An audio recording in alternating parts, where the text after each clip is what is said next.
皆さんごきげんよう、上川かおるです。今回取り上げる話題は、韓国の主張の根拠が一つ崩れていますよといった話をしようと思います。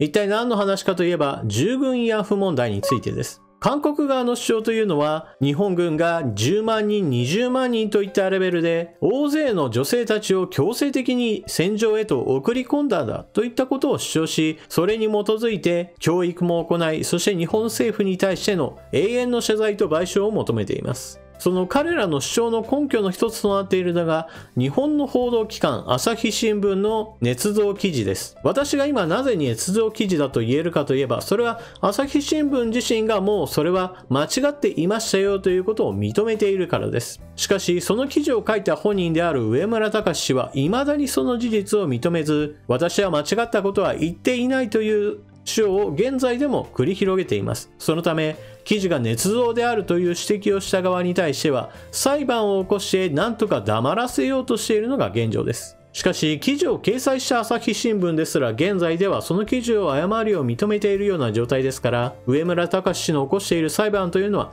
基本的には負けるに決まっています。しかし、彼の書いた記事、そして掲載された記事の影響というものを現在考えると、彼のやったことはあまりにも罪深いと言えるでしょう。それでは裁判ではどのような結果となっているか見ていきましょう。産経新聞より、元朝日の上村隆氏、敗訴確定。慰安婦記事への批判めぐり、慰安婦記事を捏造したなどと指摘する記事や論文で名誉を傷つけられたとして、元朝日新聞記者の上村隆氏が文藝春秋と麗澤大学の西岡努客員教授に損害賠償と謝罪記事の掲載などを求めた訴訟で、最高裁は上村氏の上告を退ける決定をした。上村氏の請求を棄却した一二審判決が確定した。判決によると、上村氏は平成3年、韓国の元慰安婦の証言を取り上げた2本の記事を執筆した。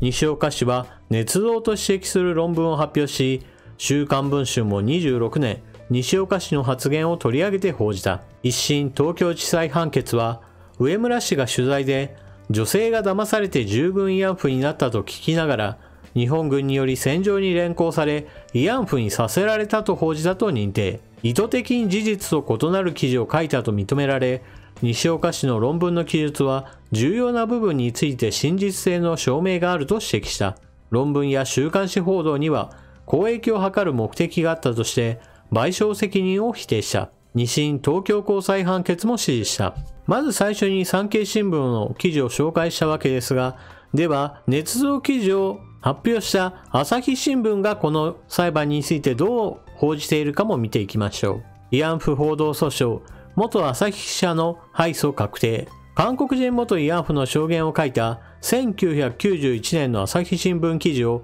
捏造と記述され名誉を傷つけられたとして、元朝日新聞記者で週刊金曜日発行人兼社長上村隆氏が西岡努麗澤大客員教授と週刊文春発行元の文藝春秋に賠償などを求めた裁判で、最高裁第一小法廷は上村氏の上告を退けた。名誉毀損の成立を否定した一二審判決が確定した。東京地裁は日本軍や政府による女子挺身隊の動員と人身売買を混同した同記事を意図的な捏造と評した西岡氏らの指摘について、重要な部分は真実だと認定。東京高裁は指摘にも不正確な部分があると認めつつ、真実相当性があるとして結論は支持していた。朝日新聞の記事が間違っているという指摘は他の方もされています。それに対しても、今回の裁判と同様に上村隆氏は自分の名誉を傷つけられたと相手方を訴えるといったことが過去にもありました。これは2020年11月20日の記事なのですが、元朝日新聞記者の敗訴が確定。慰安婦報道訴訟。元慰安婦の証言を伝える記事を捏造と記述されて名誉を傷つけられたとして、元朝日新聞記者の上村隆氏がジャーナリストの櫻井よし子氏と出版3社に計1650万円の損害賠償などを求めた訴訟で、最高裁は上村氏の上告を退けた。請求を棄却した一二審判決が確定した。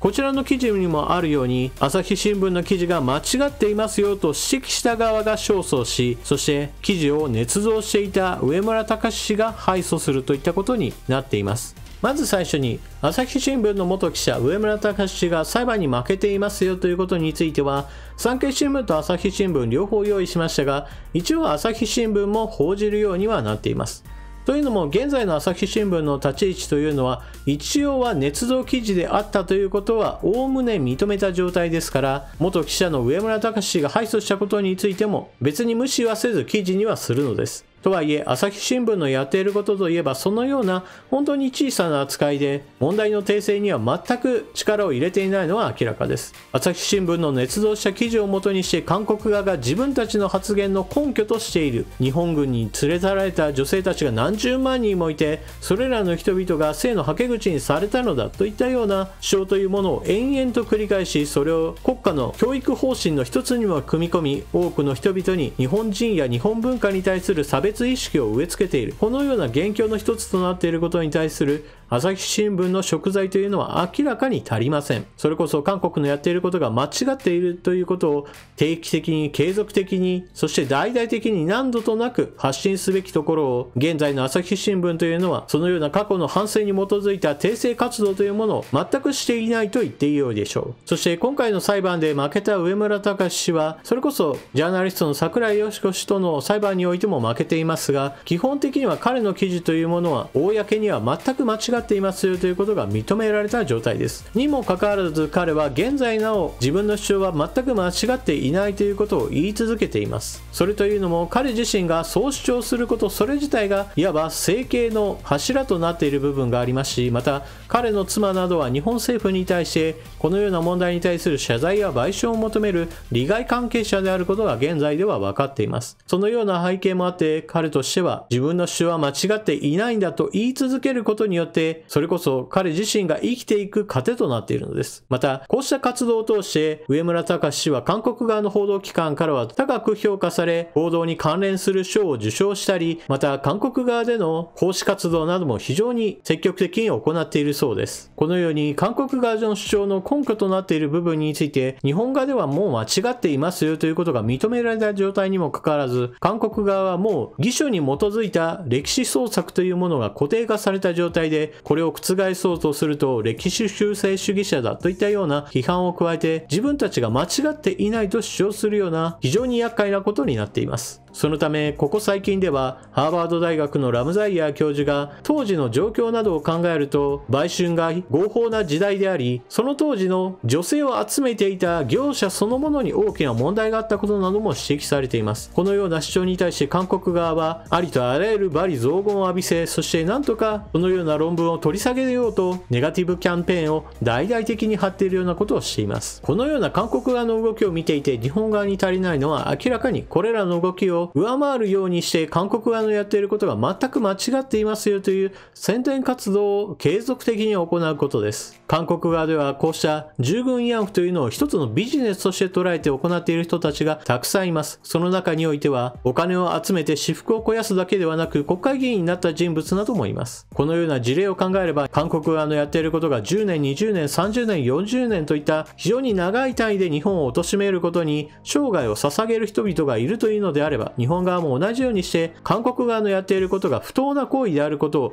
批判し続けるという公務員という職業が必要なのだと私は思います。皆さんは今回のニュースを聞かれてどのようなことを考えたでしょうか。ぜひともコメントしていってください。それでは動画の最後までご視聴いただきありがとうございます。チャンネル登録していない方はぜひともチャンネル登録を、そして動画を見終わったら評価ボタンのクリックもよろしくお願いします。それでは次の動画でまたお目にかかりましょう。またね。